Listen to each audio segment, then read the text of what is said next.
You know those two little bean-shaped organs you barely think about? Well, they think about you all day long. Today on Medically Speaking, we're giving the kidneys their moment in the spotlight. From cleaning your blood to balancing your body's chemistry, these unsung heroes deserve a standing ovation, or at least a really great conversation. And who better to have that with than my very dear friend and colleague, Dr. Anjay Rastogi. Among many titles, Professor of Medicine and Clinical Chief of Nephrology at UCLA Health. Most of all, a brilliant, compassionate nephrologist who spends his days keeping kidneys and the people attached to them healthy. So grab a glass of water and buckle up for Kidneys 101. Anjay, thank you so much for being here and welcome to the show. Thanks for having me, Eve, and Dr. Glazier. No, Eve, please. So let's start at the beginning. I mentioned that your medical specialty is nephrology. Let's just break that down for our listeners. What's nephrology? So nephrology is just a fancy word for a specialty in kidneys, and just want to point out that it's part of medicine, not surgery, because a lot of people confuse us with surgeons that do you do the transplant. So this is the medical aspect, and we take care of all aspects of kidney disease and kidney health from prevention to transplant. Which brings me to tell us about the kidneys.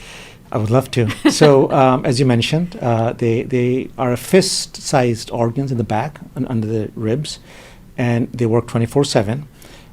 They act as filters, and their prime job is to purify the blood and get rid of the waste products. But they do a lot more than that. They get rid of excess of water or preserve water. If you are dehydrated, they'll try to conserve it. Acid base, electrolytes. We spoke about potassium, sodium, calcium, phosphorus. The acid load in your body, that's regulated by the kidneys. But it has a lot more functions than that. Hormonal functions. The vitamin D that you ingest or get from the sunlight is not active till it goes to the kidneys. So if you have kidney disease, then you become vitamin D deficient even if you're taking vitamin D. There's a hormone called epogen that's produced by the kidneys, and that is for hemoglobin. And if you have kidney disease, you'll be EPO deficient and will get anemic. So a lot of our patients who have advanced kidney disease have anemia. Blood pressure control. Kidneys are a central organ in blood pressure control. Either they cause hypertension or hypertension causes kidney disease. But the other couple of things that we have to keep in mind is drug clearance. Okay. And like by drugs, do you mean like antibiotics, medications? Okay. Antibiotics, cancer medications. So one of the things I always point out that when we think about kidney disease, we tend to think about dialysis and non-dialysis. But what we need to think about is a spectrum. Because if you have advanced kidney disease, even though you're not on dialysis, it might limit some of the life-saving medications. So kidneys are very, very central organs, like you said. And then there's also a few metabolism, gluconeogenesis, sugar. But these are probably, I would say, the main functions of the kidney. So truly do deserve a spotlight. I mean, they're working 24/7. And like you're saying, working on all these different aspects and connections to other parts of your body. So vital organs. Right, hormones, of course, vital. Hormones, your blood pressure, so the fluid that's coming, through your body, excretion, of toxins or drugs, medications, whether those are just everyday medications, which I have some questions about. So, and you mentioned kidney disease. I guess I would love to ask, before we get into disease or kind of how things maybe can be challenging, what are ways we can keep these little guys just healthy and functioning? That's a great kind of question. Preventative, just like how do I keep my kidneys healthy? One of the questions that we get asked is how do I improve my kidney function? And the reality is that you can't improve. With age, you lose kidney function. That's just the reality. So the decline, whether it be like this, slow, or it be like this, that you can do. So preserving kidney function is a term. And how is function, when you say kidney function, how is that defined or how does that manifest it? Like how do I know my kidneys are functioning? So there are different tests, but the probably the most widely and commonly used test for the general population is what we call the filtration rate. Okay. So the kidneys act as a filter, and there's a term that, just like we talk about hemoglobin A1C, we talk about cholesterol. It's also eGFR or GFR. So G is glomerulus, that's a cup-shaped filter, and FR is the filtration rate. Okay. So that is the overall best indicator of kidney function. So you should always keep in mind that what is my GFR. Great. And just to remind, our patients, when they go in for a routine physical or an annual exam, remember everyone, I'm a primary care doc, I And a very always good check. one. Oh, thanks, Yes. Anjay. I always check as my routine, annual blood exams. Yeah. We check something called a complete metabolic panel. Yeah. And one of those tests is the GFR, so Right. glomerular, so hard to say, filtration rate. And that is showing me, right, how well your kidneys are filtering, Yes. which for the kidneys is a reflection of how well that they are filtering, Right. So function and filter. Yes. Great. Yeah. And as a patient or person in the population, we interpret that, that filtration rate. So it sounds like as we age, there's a natural decline in functioning or Yes. filtering. But is there something I should be looking for as just a normal person that says, hey, I have a feeling my kidneys are functioning, but how do I know that? Is that something in my Right. urine? Yes, very good. So, there are two tests that, and we're using the term more kidney health now. Good, I love than it. Kidney Yes. disease, just Good. to have a positive spin on Perfect. things.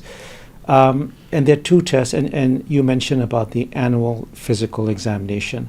And there are two simple tests. These are widely available, inexpensive tests. Any lab can do it. It's a blood test that you already mentioned, which is part of the basic comprehensive metabolic panel called creatinine. And from creatinine, based on equations, we derive the GFR. And that's why it's called eGFR, estimated based on the equation. So someone else is doing the math. Someone is the lab is doing the math. I don't do the math either. Okay. It's complicated. So that's the first thing. It's Okay. a simple test to do. And the other test that we recommend is a simple urine test. And what we look for specifically in that is protein spilling. So your kidneys work as a filter, and as a filter they retain the good stuff and get rid of the bad. Protein is the good stuff.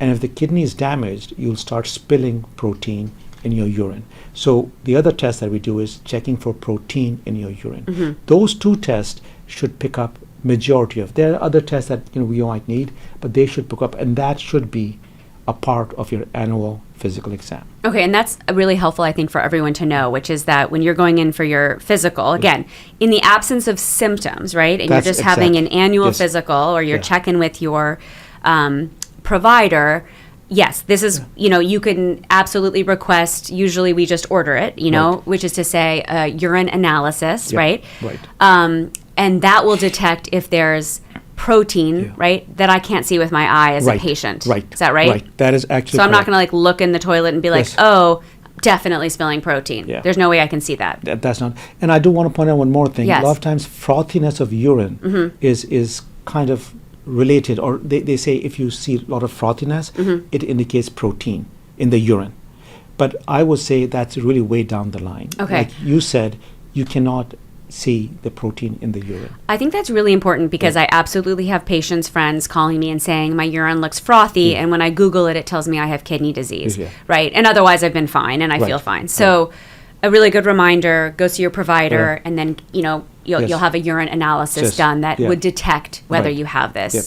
But I also want to point out one more thing. Please. So when you say routine urine analysis or RUAs, those are sometimes don't check for protein. So you have to ask for what we call, for in medical speaking, Yes. UPCR, Love it. urine protein creatinine Okay. ratio. So just make sure when they go in, they also say that please check for any protein spilling that I might be doing. Okay, good. And I will definitely advocate for that. Yeah. I mean, something we really like to do on this show is, give people some knowledge, right? Yes. Not make this medical knowledge so Yeah. rarefied. Everyone should be able to say and have some, Yeah. enough knowledge and awareness about how their body works so they Yeah. can say, no, this is, I listened to Dr. Rastogi and this is something that I want to get checked for Yeah. to have confirmation that my kidneys are healthy. Yes, that's absolutely correct. So I love that or that we're using kidney health, right? Yes. Not everything has to Yeah. be pathologic, right, or a disease.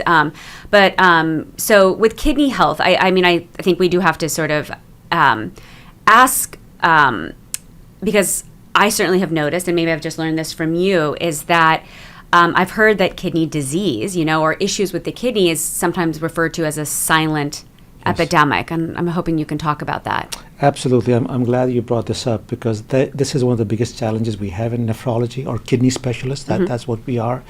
So I just want to give you some statistics on kidney disease. in the U.S. Adult population. So 1 in 3 are at risk, and we'll go over some of the risk factors who are at risk. Yes. 1 in 7 have it. So that puts about 37 million adults in the U.S. have kidney disease. So if you just look around your room and stuff, you can see that how many patients, but only 1 in 10 know it. So 9 out of 10 people who have kidney disease, and some of them actually have significant, they're actually knocking on dialysis, they don't know they have kidney disease. So this is a big challenge. Like all the other silent problems that we have, hypertension, high blood pressure, same thing, right? You can be walking on, even diabetes, you can be walking around, right? Osteoporosis or osteopenia, so high cholesterol.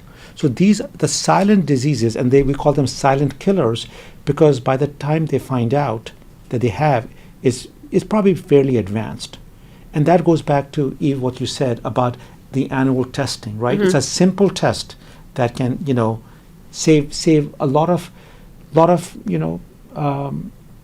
I would say, I wouldn't just say sadness, but a lot of challenges down the line. Right. Yeah.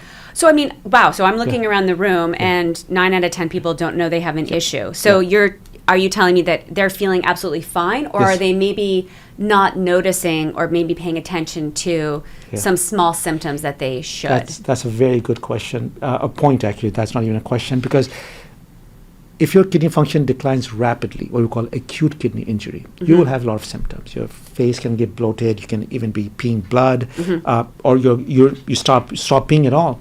But when you have chronic kidney disease, which is 3 months or more, it is so slowly progressive that your body adjusts to it, and it's a maladjustment.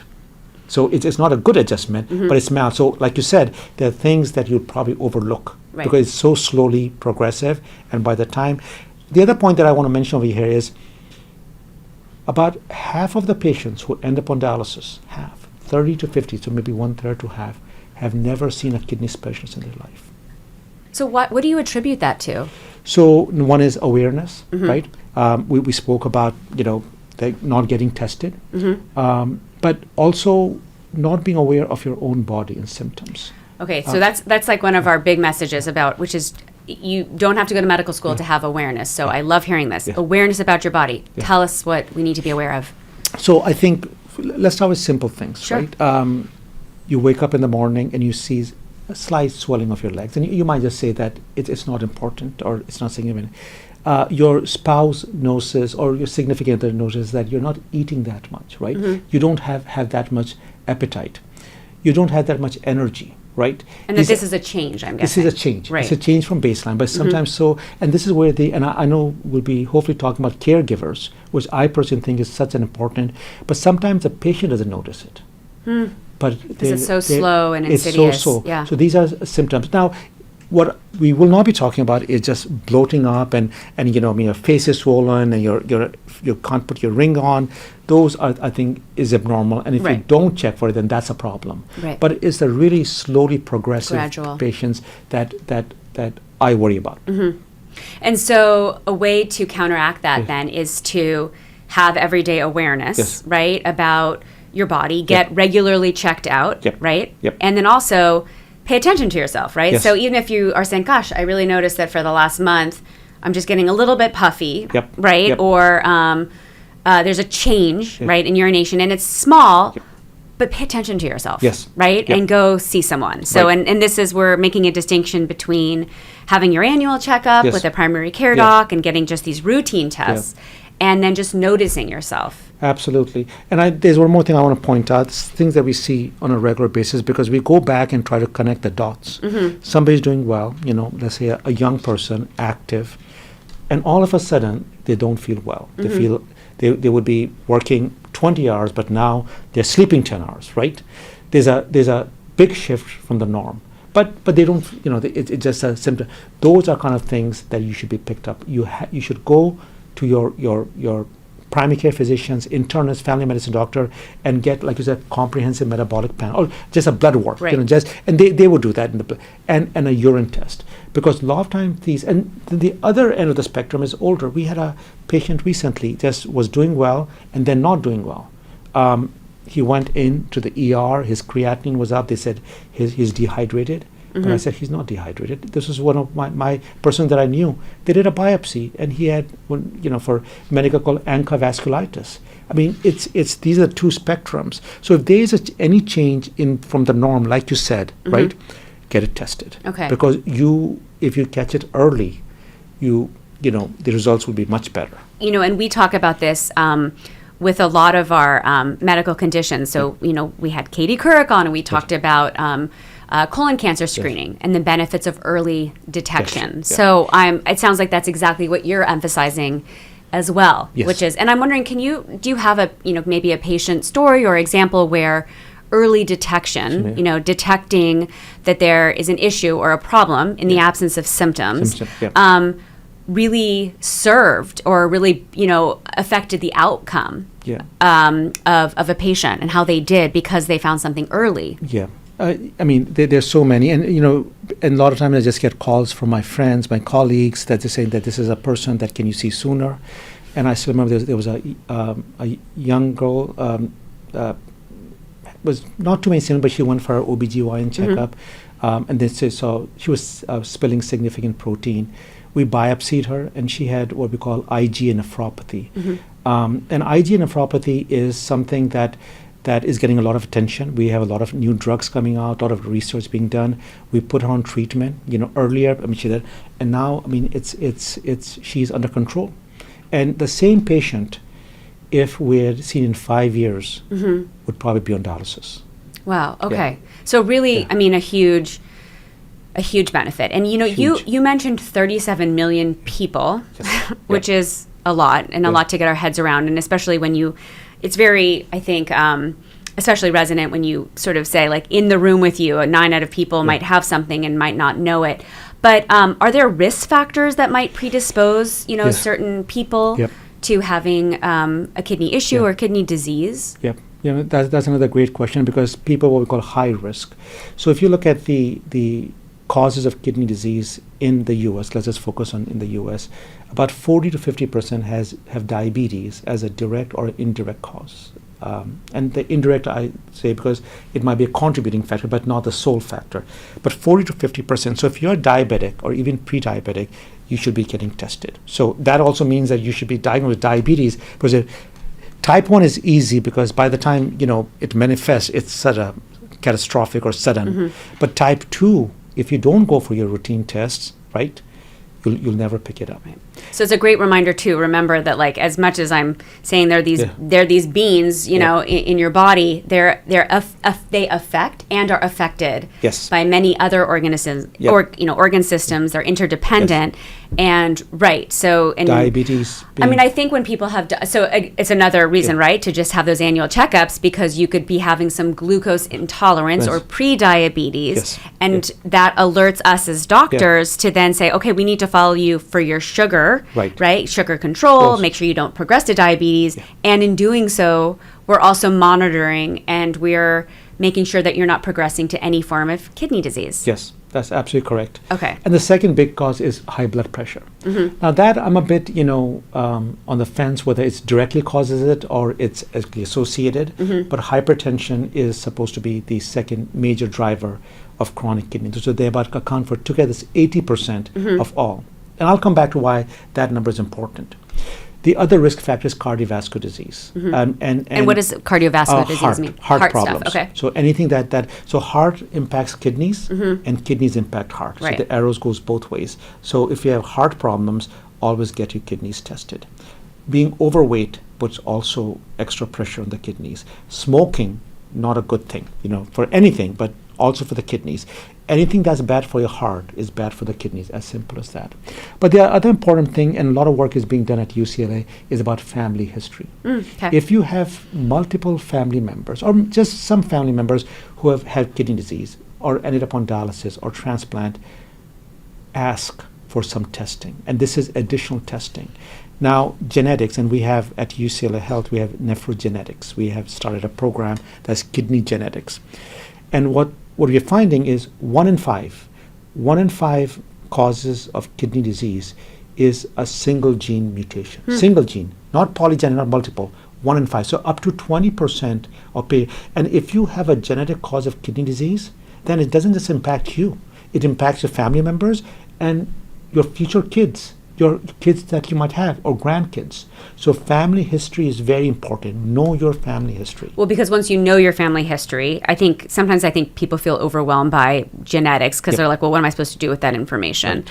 But I'm guessing then, even if you know, you tell me, but if you know you have a genetic predisposition or, a heightened risk factor, tell me what you can do with that information. So the two things, one is what we call the monogenic, that is a single gene. And for example, polycystic kidney disease is a single gene mutation. You go in and you get tested. So there is a broad panel testing now. So the future of medicine, not just nephrology, is three things in my opinion, three big pillars. Number one is AI, artificial intelligence. The second is immunology. And the third is genetics. And genetics could be monogenic. That means a single gene.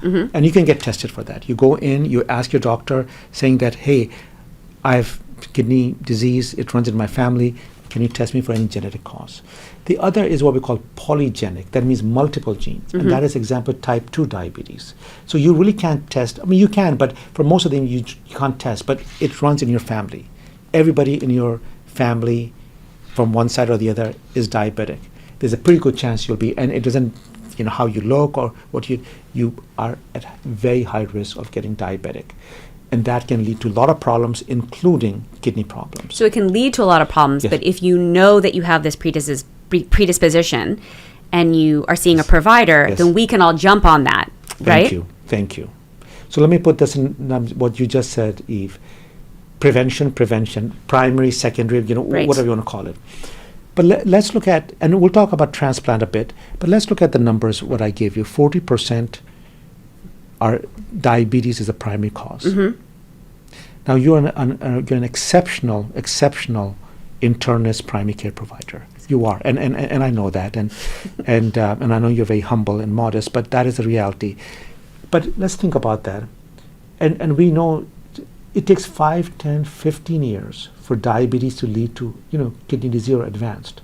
But if you go upstream and you take care of the diabetes, like you said, pre-diabetes or even diabetes, you can knock off 30 to 40% patients ending up with end-stage kidney disease. That's exactly what I wanted to ask you. But this is that's incredible. And our approach, unfortunately, and it's changing, not your approach, not my approach, but in general, is more reactive. And a lot of time, patients will need to take ownership of that too. We talk about shared decision making. We talk about partnership. So when we talk about partnership, everybody on the table has equal responsibilities. Including you as a patient. Right. You have agency, which I think is very powerful. Yeah. No, this is so. Let that sink in. That if you can control your diabetes, right? Whether it be diet, exercise, medications. I'm also a pharmacologist, right? My PhD is in pharmacology. We will talk about that in a bit. But if we can do that, we can knock off. And you know what that does? Yeah, tell me how that changes the numbers. So at this time, currently, as we speak, in 2025, there's close to 100,000 patients waiting for a kidney transplant. These are wait-listed. These are not patients on dialysis. These are patients who actually are because there are a lot of patients who are not on the list because they have some problems or there's some challenges. But we have 100,000. The number of transplants that were done last year was 27,000. So 100,000. So if we knock off those diabetes as a driver of kidney disease, right, that opens up other patients who have things that they can't control, like genetic diseases, patients who have cancer. They were put on therapy or chemotherapy that shot down their kidneys, and then they need a transplant. So I think it's our responsibility too to be proactive, healthy lifestyle. Absolutely. And physicians are responsible, patients are responsible, the caregivers, if they can help, everybody has responsibility because it's towards society. You're completely turning this on its head, which is fantastic, because I think when we started talking, it's very overwhelming to hear that 37 million, right, people have, chronic kidney disease, right, or that there's this silent epidemic. What I'm hearing you say is that it doesn't have to be a silent epidemic, okay, first of all, and that apart from some factors, right, that are not mutable or changeable, that we can't control for, right? Like we can't control our genetics. You're telling me that this very high percentage, what was the number? About 40%. 40% of people with kidney disease it doesn't have to be this way. Yes. It can be not just prevented, Yes. right, Yep. upstream, but actually treated. Yes. And if treatments are effective, and again, that's not just what's prescribed, but how we take our prescriptions, right, adhere to lifestyle, Yep. diet, follow-up, Yep. that number goes away. Yep. And then that also then makes space for interventions like transplants, Right. maybe for those patients when we don't have Absolutely. enough, when Yes. when there is an issue of scarcity, Yes. right? Yes. For those Yeah. patients who need them. Yeah. I mean, that's incredible, and I want to give the power back to, yes, I'm a physician, but I'm also a patient. Gives me back power as Yes. a patient. I'm not Yes. a kidney specialist, so that is in my control, Yep. right? Right? A lot Absolutely. of the time to Yes. not get diabetes type Yes. 2 in the first Yes. place. Yep. And also, if I do Yep. get diagnosed, that I actually have control with my support team, my care team, to control it so it doesn't advance. Yep. So I don't have to live with kidney disease. Yeah. Eve, you mentioned. I don't mind to oversimplify it. No. This is absolutely right. You're right on. And you also mentioned something called a care team. Mm-hmm. So let's talk about the care team. So it's a team, right? And patients and their caregivers are part of that. But the team is full of physicians or, and healthcare providers. Yeah, It could be a nurse nurses, social practitioners, workers, yeah, therapists. Dietitians. Mm-hmm. So for best outcomes, you really have to get the right care team, And one of the things that I've seen that a lot of times the visits become social visits. How's your dog? Mm-hmm. How's your trip? Right? What I always tell my patients, when you're going for your visit to your physician, because they have slotted time, we know that. It's not in our control. We're given 20 minutes because that next patient is in 20 minutes. So, but I always say, utilize that 20 minutes. That is your time, face to face with your provider. Have your questions ready. Mm-hmm. Go from the previous visit. What we call minutes, right? Yes. What was done? What's on your mind, right? Get your Medicaid. But those 20 minutes that you spend with your provider, you really have to. Now, having said that, it's not a social visit. And the reason I bring this up because a lot of patients come to me and they're talking about how my life is, and that's not the purpose of that visit. So why is that important? Because when you go into a physician, make sure that your questions are being answered. Right. If they're not being answered or they don't want to answer it, then I think you should look for somebody else. Because this is the power. We always say here you can break up with your physician. Yes. And sometimes you should. Yes. But and it's not breaking them at a personal level. No. But you deserve. I mean, I think what you're Absolutely. articulating Yes. is that you deserve to have your questions answered. Yes. And if they are not willing to answer them for whatever reason, Right. then you need to really ask your question: is this the right? If you don't ask, if my patient doesn't ask questions when they come in, I've said that they are not probably activated, a term that we use, patient, they're involved in their care, right? Right. That so I like them to ask questions. Right. And we as physicians need to make sure that we're giving space and the invitation to activate Absolutely. themselves too. Yep. So, I mean, it's a partnership like you're saying. Yes. So I think that's important. But can I just ask one more thing Of on that? course. For the questions, it's sometimes, they don't remember the questions at Yeah. that time, right? Yeah, of course. So, It's so what stressful. I ask my patients, my chart, we have my chart on the electronic Mm-hmm. healthcare.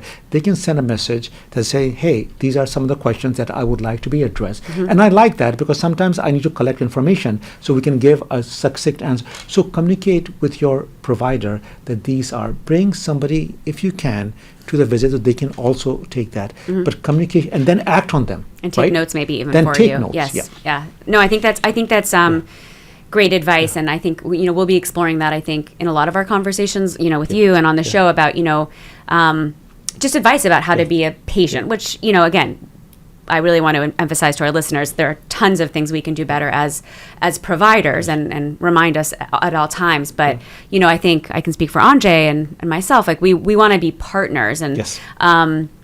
so I think it's just helpful, right, Yeah. in terms of what to bring. Yeah. But I think that, again, this is just incredible to hear how much is modifiable, changeable, Yes. in our control. Yes. And Yes. so we're talking a little bit about those kind of clinical risk factors, right? Right. And by clinical, I mean like high blood pressure, diabetes, Yes. again, and there's genetics. What about lifestyle? And you mentioned smoking, but I guess I wanted to ask, I think a lot of people make the assumption that alcohol is a liver disease. Yeah. Does alcohol impact the kidneys? Indirectly it does because the liver will affect. It could also be dehydrating, which is obviously not a good. But it just messes up the calories and everything else that you might be trying to do. The bottom line is, if you look at the most recent data that's coming out, there is no health benefits of alcohol drinking. Even like we talk about red wine and the chemical agent over there that might be is such high concentration that you might have to take that. So what I tell my patients is to minimize that. If you don't drink, then don't start. Okay. But if you drink, so the short answer is yes, Katya, because at the end, kidneys control a lot of other, there's interplay between liver, the heart, the kidneys, the fatty liver, right? This all impacts, you get high cholesterol levels high. So at the end, control. And I know after COVID, especially the alcohol consumption has gone up, on average. So Okay, so part of the larger preservation and prevention is limit alcohol intake, and if you can give it up, and a lot of patients have, it's would be recommended. Okay, and I have to ask, how much water am I supposed to be drinking every day? Yeah, so that also depends upon if you're working out, if you're sweating, if you're in Arizona where it's very hot. So one thing I would say, if you don't drink enough water, that's really bad for the kidneys, because kidneys is one of the most vascular organ in your body. 25% of what your heart pumps goes to the kidneys. So when you say vascular, blood flow, like veins and arteries. Okay. So 25% of the blood that your heart pumps, 25 goes to the kidneys because they purify the blood. It makes sense. So the kidneys do like to be hydrated, and that's why we have this water drink. But Anjay, how do I know? Do I have to pee clear? Do I have to drink enough water to pee clear? That's for sure. That's the. I do? Yes. Or is that the question? Oh. No, but then you might be taking multivitamins that might make your pee. So I think it is. I would say if you're not excessively sweating or losing I would say about 1.5 liters based on your body size. Okay. If you're Shaquille O'Neal, it's very different. So general guideline though. Right. Because some people are guzzling water like all day long, and they're like, no, when I go urinate, it needs to be clear. But is that? So let me talk about the guzzling of the water, which is actually good, because now if you have kidney stones, we give them very specific that drink at least 2 liters, which is about how many, 64 ounces, 2 to 2.5. I say 2.5 liters, depending upon your kidney function too, because if you have advanced kidney disease, you might have to limit that. But the other thing is, even if you're a guzzler, I'll rather have you be guzzling water than alcohol or other drinks. Okay. But it's the rate of guzzling too. For example, if you're drinking a gallon of water in a day, which is about 3.78 liters, right? If you drink it too fast, and those cases have happened, your sodium can drop. And if your sodium drops too rapidly, it really can impact your brain swelling and stuff. So what I strongly recommend to my patients is, drink water, 1 liter, 2 liters, at least 1.5 liters average, I would say.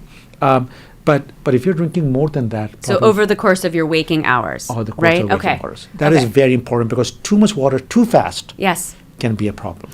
I have actually had patients and friends who have guzzled too much. So I love hearing you use the very unscientific word guzzling. And water, by the way. Yes. Because if you start drinking other drinks that have electrolytes and worse comes sugar in it, right? Then it becomes this is pure water. We're just talking about water, which brings me to a question, which is, there's a lot of different fluids out there, right? Sure, there's Gatorade that has electrolytes. There's, other electrolyte, people are, taking when they're dehydrated after, let's say, a stomach, or a diarrhea illness. But there are things like multivitamin water and alkaline water. You're talking about how the kidneys are this, very elaborate and smart, I'm going to say, filtration system. So do you have any thoughts or recommendations for, do I need to be drinking a vitamin water? No, you don't have to be. You don't have to be because I think if you have a balanced diet, right? The multivitamins, and we're not talking about, by the way, vitamin C in very high doses. I'm talking about and also in a healthy patient that doesn't have diagnosed kidney disease. They don't. I would say it won't hurt to take a multivitamin if you don't think you have a balanced diet. But these are regular. These are not high doses of vitamin C that they take. Because the reason I'm pointing out vitamin C, because that can cause kidney problems if you take it in high doses. And with the infections, COVID, we see those emergency CPACs Yes. and stuff. So just be careful when you're taking those, because that can cause kidney problems too in mega doses. Vitamin C gets metabolized to oxalates, and oxalates can shut down Right. your kidneys. I hope everyone's enjoying these fancy words like oxalates. Yes. But which actually does bring me to some sort Yeah. of, that you sparked my medical Yeah. school knowledge. You mentioned kidney stones, Yes. which I feel like oxalate is maybe a Yes. component of one. It's one of the most common ones. So calcium oxalate, Right. Yep. do you hear that, everybody? Yeah. Is that's a common cause of kidney stones. Yes. While we're talking about prevention, Yep. are there things that we can be doing to prevent kidney stones? Yep. Are all kidney stones genetic? Are they related to risk factors? That's a very good question. My interest is genetics. Yeah. So there is rare diseases, rare. But I always say it's not rare if you have it. That's right. It certainly doesn't feel rare. Yes. So like there's primary hyperoxaluria, once again a fancy term that the liver is producing a lot of oxalate and that will shut down your kidneys. We have a genetic cause for that. It's one of the mutations, and there are medications now out there for that can prevent that from if you do it, catch it on the time. So there are genetic causes of kidney stones. Okay. So that's number one. But in general, hydration is key. Okay. That's one of the big. But also your diet. We talked about oxalate. It's in a lot of things that we eat. But calcium, a balance, and you can do a 24-unit collection and look at what you're bringing. But for the kidney stones, I do want to say one thing, which helps us a lot.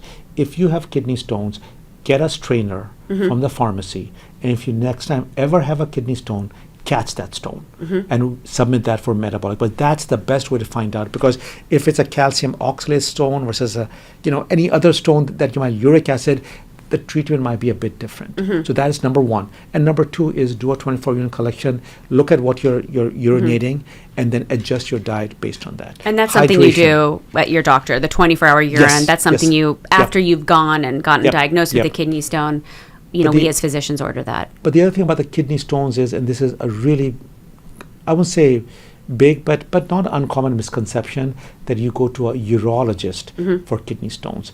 And we love our colleagues in urology, they're doing wonderful, but they take care of the acute stone. The prevention of the future stones is the nephrologist. Great. So I think it's very important, if you have a kidney stone, that you do see a nephrologist. Or if you've had one in If the you had past. one, Okay. yeah. So I'm going to be very, very literal. So if I woke up and Yeah. I'm having pain, which I Yeah. think is a kidney stone, Yep. should I go see my primary care doc first? I mean, I have back pain. It's coming and going Yep. in my right side. It's excruciating. Yep. That's what people say. I haven't ever had one. Do I go to the emergency room? Do I go to my primary care doc? Do I call nephrology? Probably, it would be, if you have a nephrologist, Right, it's probably, already. but just getting to the appointment. And I think you bring up a point about pain. Kidney disease, in general, does not cause pain. Okay. Now, there are conditions like polycystic kidney disease, that kidneys are huge, or you have acutely inflamed kidneys, they can cause some discomfort, but in general, it doesn't cause the back pain. Now, kidney stone is an exception. So if you're having that excruciating pain in the back and radiating, whatever, I would go to urgent care or ER. Because great. I don't know what the primary care will be able to do in any That's case, right. So get that checked out. And that's very good advice Yeah. too. And it's immediate care, urgent care, Yeah. or emergency room if it's Yeah. that excruciating. But get checked out. Don't Yep. stay at home in Yep. pain at all. Also, to be fair, half the time I think I have a kidney stone Yes. and I pulled a muscle. So Yeah. it's really important to go, Yes. get checked Yeah. out and have someone actually look at you and, Yes. and get diagnosed. Yes. Once you have a history or a known history of having kidney stones, Stones. to your point though, see a nephrologist, Yes. a kidney Yeah. specialist. Yeah. Sure, have a strainer at home to catch them if you happen Yes. to be home and you're passing one. Yep. And then put that strainer in the dishwasher. Instantly where my mind goes. But most importantly, Yeah. because again, once we have that information about what that composition is, Yes. right? Yes. Of a Yes. kidney stone, that is then going to affect Yeah. how we treat it, Yes. prevent it, Absolutely. etc. Absolutely. So I didn't mean to totally summarize, but it's just so No, no. I can learn No, this too. no, but that is important, because we need to find out but there are different kinds of stones Okay. that tend to be recurrent. Or recurrent mean they can keep coming Right. back. And also, if you're passing a stone, and you've passed a stone in the past, always think, what did I do differently this time, right? Right. It could be a diet splurge that they did, but a lot of times it's dehydration. Right. That they were on a long drive, they were on a long flight, which is dehydrating, and they land, and then they have a kidney stone. Mm-hmm. And again, it's that awareness from that there's a change from baseline. Yes. Okay. Yes, Which yeah. I think is great, because no doctor can tell you if there's a change from baseline. You know yourself. That is right? that's actually right. You are your own best advocate. Right. Yeah. Okay. I know a lot of people who would love that, Yeah. to remind people. We talked a little bit, and so I'd love to dive in a little bit to talk about transplantation. Yes. So for people whose kidney disease progresses, Yep. tell me a little bit about kidney transplantation. Like, when is that warranted? What does that path look like? Yeah. So I'm glad you asked that, because that phase, and the way I would term it, is called end-stage kidney disease. That means that your kidney disease has advanced so much that you need some replacement. Dialysis is most of the times the most common path till we get transplanted. So the way I would approach any patient who has advanced kidney disease, and we spoke about the term GFR, right, glomerular filtration. If it falls below 30, right, start looking at your options.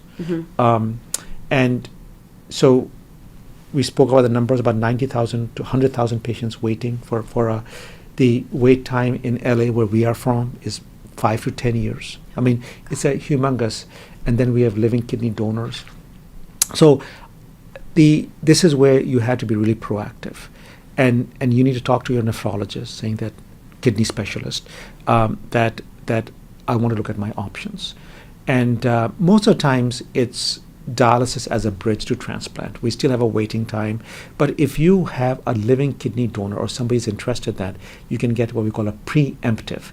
What that really means is that you bypass dialysis completely. And majority of cases, not all, but you have to have a living kidney donor.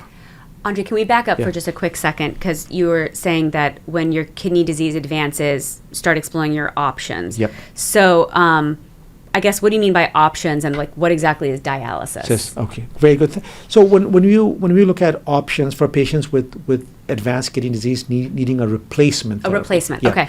And what are the three replacements? Well, the first replacement, and the ideal one, the best one, but probably the most difficult one to get, or challenging, I won't say Right. difficult, if you plan it properly, is transplantation. It's by So a far new kidney. a new kidney. The second one is dialysis, and most of the time, dialysis is being looked at. So dialysis, and the third one, let me mention that too, because those are three, is more supportive care. Like, Okay.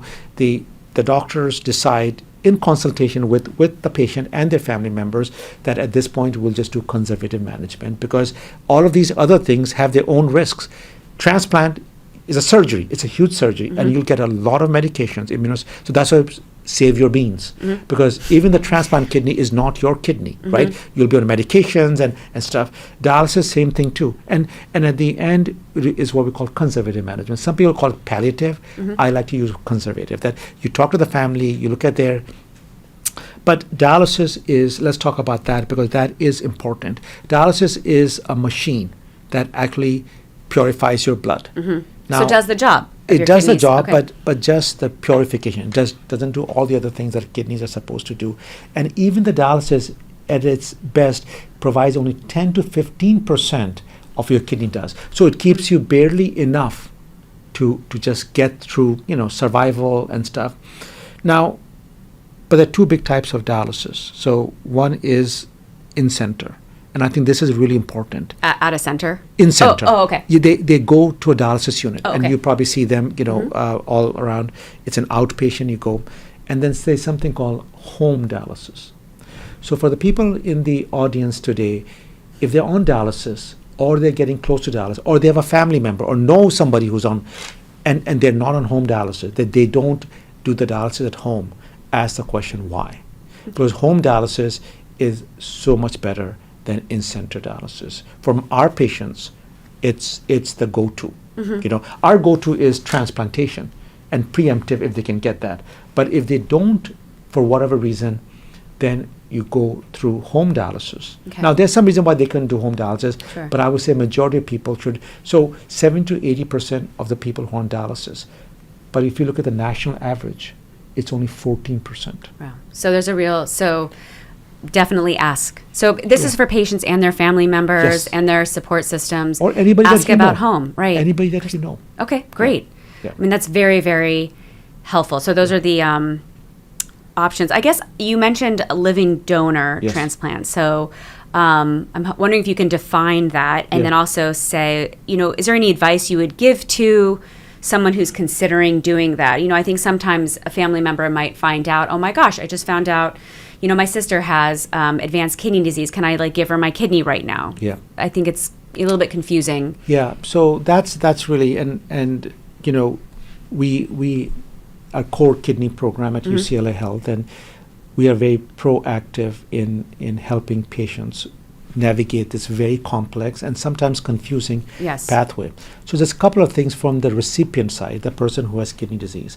And that's why one term that all kidney patients should know is GFR. That is really important. So once your GFR falls below 20 or below, you can go to the transplant program and get listed. Okay. So you can start the process. So that's the first step. So if your GFR is 20 or below, or you're getting close to it, get a referral to a transplant. That's really important. Now, the living kidney donors, I do, and majority of are still deceased donors. So if you look at 27,000 transplants that were done on average, or 28,000, close to 7,000 were through living donors. That was in Los Angeles. No, this is Across the nation. of course 28,000. That's and then 1/4 were living donors. Oh. Now the living donors, I just want to do a shout out to them. They're incredible human beings. The biggest gift one human being can give to another one is a kidney, because I just think and that gift not just impacts a patient, not just their family, but society and humanity. Let's think through this.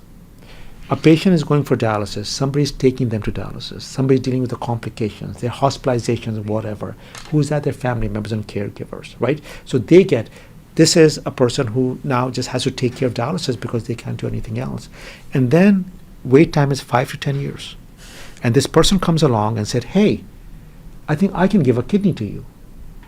That one kidney donation has changed the course of multiple lives, right like that. And now you have given back to the society a member who can give, and that's what our ambassadors in core kidney do. They get a kidney transplant and then they help other people. So kidney donors is but having said that, it's not without risks. You have to do a risk assessment. It is a surgery, and I'll just give the example of UCLA Health because that's where I practice. We do a thorough evaluation. So a lot of the time the donors think, well, they all think about the recipient. Nobody's going to care about me. Right. But it's just the opposite actually. The donor program is donor centric. We look at the donor. We can't really put in the picture what the recipient is going through, and we do a full evaluation. Right. And then there's some people who are rejected. That's not, you can't donate. There's some people who just go through, and then we do what healthy lifestyles and all that means. So it is, but it is a process that takes time. Right. And so it goes through programs, so don't, it's a very thorough program. don't It's- donate and- one through Instagram. Right. Oh yeah, that's true. And then outside the U.S., there are very different guidelines, right? So this is highly regulated in the U.S., which I think is absolutely essential. Yes, So I think for the this safety, is this is. And then there are some people called the non-directed donors, which is even a more unique group of people. And the non-directed donors is, one donor is directed. I have my friend, and I want to give you to my friend, right? And that's I have a spouse, significant other. I have a son, daughter, father. That's what we could direct it that year. But there are people, believe it or not, there are people who come and show up saying, you know what? I don't know who the donor or recipient is. I don't care. I just want to help somebody. And and that non-directed donor can start a chain. You probably heard those chains that start, and they help multiple people. It's incredible. So I think this is, I think we don't, in my opinion, we have tried to do a lot of stuff. Our first float in the Rose Parade, which was last year, it was Gift of Life, a tune that never fades. And the gift of life was a kidney, and then we had all these. So we need to really put them on a pedestal which they belong and say that thank you, Yes. not just for helping that patient, Mm-hmm. or the family, but society. Mm-hmm. Yeah. It's so true. They're such heroes. Yeah. And so are the caregivers, as you're Amazing. mentioning. Yep. You're mentioning your float in the Rose Parade, and we will, have pictures in our notes for everyone to admire. I do. You keep mentioning the core program, and so for our listeners, I do want to mention that Dr. Rastogi is the founding director of our core kidney program at UCLA Health, and core stands for clinical excellence, outreach, research, and educating. Those are the guiding principles of the program. Could you just say a little bit more about the program? Yeah. So the core program at UCLA Health, the purpose overall was to make our patients their best advocates. Yes, I love and that. provide comprehensive care. So C is care, and these are all things that you mentioned, Eve, for the core. Is at the end, patient is at the center. That's what we. And was founded in 2016, and the whole idea was to provide the best care we can to the patients and their caregivers. And it has evolved over time. It's 9 years out, and I would say doing fairly well. And what my patients have done, which I've seen the most people, they have built a circle around the core, a protective circle. So it's called the Circle of Core Kidney Foundation, and this is a non-profit organization. And their sole purpose is to help patients and other caregivers who are going through that. And those are what we call ambassadors. Right. And these ambassadors, because I still remember we used to do the kidney fairs at the beach, and I know, Eve, you showed up with your 3 angels. I remember that. And I had this, the last one we did was 2019 because, COVID happened and then we stopped going to the beach. But I still remember there was a patient with polycystic kidney disease who showed up from Australia to attend that. And I asked him a very simple question: why did you fly from so far? And you know what he said? Because I wanted to meet other patients who have been through this. So the ambassadors, we talk about caregivers, but the ambassadors who are going through that or have been through that, they gave a lot of comfort. He said, I spoke to a lot of doctors and healthcare providers, but what I felt really good was when I spoke to another patient, that I will be okay. Yeah. And that's core. That's a core program that we have. Yeah, it's so interesting. We, I can't tell you how many of our colleagues in different specialties emphasize those words. You're going to be okay, right? Or you're not alone. And can I say something about that too? And I think you bring up a very important point, Eve. You can give the same message in different words, right? Different the way you express or communicate, and it's all about hope, right? You're never alone. I always say that. And there is, at the end, we have to give you the medical information and what we call the outcomes, prognosis, like we say. But there are so many paths. There's always something that can be done. So don't give up hope. And our floats were about hope. The core kidney is about hope, giving hope to a patient. And communication is a very big part. Yeah. And so much communication. It's so much communication. And I have to bring up your program that you do, the Ask the Doctors. I personally read those. And I just want to tell the audience, if you haven't been there and read those, because it's so succinct, it's scientifically accurate, it's people what can understand, right? A lot of times you go to the internet, you get a lot of garbage. Yeah. No, I thank you. I learn a lot from writing them with my colleague, Dr. Elizabeth Coe. I learned so much from listening to you. These are all my genuine questions about these beans. And honestly, Anjay, I listened to you, and I wanted to say one thing, which is about the core kidney and this, this gentleman that flew from Australia. And again, we'll put a link to the core kidney. It's a worldwide community, right? You don't have to come to UCLA to have contact, with other people, right, who are have kidney disease or family members who support or friends. So I think that's really important. There's this larger community. It's not just organizational specific. But when I hear you talk about hope, and I'm always struck by your compassion and what a truly phenomenal physician and person you are, I want to, first of all, congratulate you, because I know that you were recognized by the Eunice Nazarian's family, and you received the award in 2023, which recognizes UCLA Health visionary practitioners whose clinical care, medical research, community programs, and tech innovations are advancing humanity. I really think, Anjay, that yes, you have this incredible clinical, expertise and you lead these programs, but I do feel like you advance humanity just in being who you are and the physician you are. I'd love to ask you, just before we close, what got you into medicine? And I guess I would say, what keeps you in medicine? Thank you. And then that award for the humanity was to me, but more importantly, to our core kidney program, to our patients, and UCLA Health. And I do want to say one more thing. We can't do anything without the leadership support. That's just the reality. I work in a big organization. It's a huge UCLA Health. And so what you said was very important. And I want the audience, this is not about patients who are at UCLA. This is patients everywhere. And I can do it, you can do it, we can do it because we have the UCLA Health support. And their mission is no one left behind, right? One person at a time, but no one left behind. So I just want to point that out. This is any patient. We have people calling in from Ghana. We have people calling in from Philippines. And we do what we can do, right?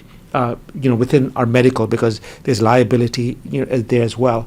But I do want to say about humanity and why we go into medicine, being healthcare providers. You are an amazing, kind.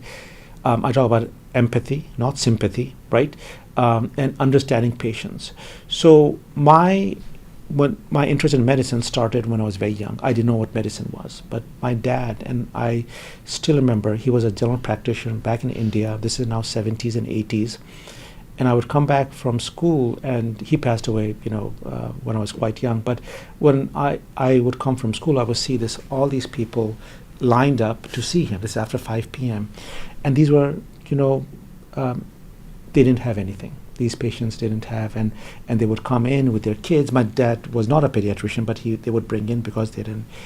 And they would bring him gifts. They would bring him whatever they had. They would bring him mangoes. They would bring him milk. They would bring eggs, whatever they could. And my dad will accept them and will recycle them, give it to somebody else.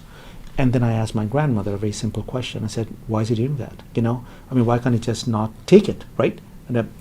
And her response was, that's my father's mother, was because it's the dignity of the patients. Because the patients did not want to get free treatment. So they would give something, but they'll get something back. They said, oh, we have this. So I didn't know what medicine was, but I saw what impact that had, on those people who had nothing, right? And that's when I said, you know what?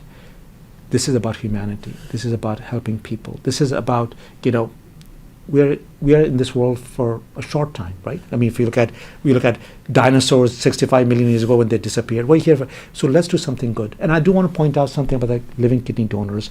One of the comments that was made by a kidney donor was, you have a chance to help somebody. Don't give it up, right? But anyways, and then things happened. I ended up in a school that was Catholic at that, and I didn't go to, it was a Catholic school. I just wanted because it was the best school in town. And I got to meet Mother Teresa. I got to meet people who were helping people selflessly. So that had a big impact. So now I'm in high school and I'm going to then medical school. And then I came here. And I do want to point out my mentor in grad school, Professor Louie Mejia, still the only Nobel laureate in medicine. I got into his lab. I don't know why I got into his lab. He asked me. But I saw his kindness, his wife's kindness and empathy. So, all these things helped me evolve. And I want to tell everybody that don't forget why you went into medicine in the first place. Sometimes there are other things that come in place. It's about helping people, right? Because they help you. So that's where. Can I talk about the Bruin Beans Health Club? Yes, of course. Yes. That was my next question. Okay. I know we're running out of time. Anything with the word beans, please. Yes. Because I know we're running out of time. No, please. So, same time, 2016, there are a lot of undergraduates who rotate through, my office, my research office, and one day I pulled them aside. I said, what do you want to do? And he said, I want to go to medical school. I want to go to pharmacy. And I said, what have you done? And he said, I don't know. I'm here. And then I said, oh my God, I am responsible. So that was a genesis of a structured, organized undergraduate club at UCLA called Bruin Beans. And the mission of that club is to mentor our future leaders in healthcare. And it's a thriving club and doing very well. So wonderful people. And my hope is that 10 years from now, they'll be sitting here talking to Eve and talking about their what they've been through.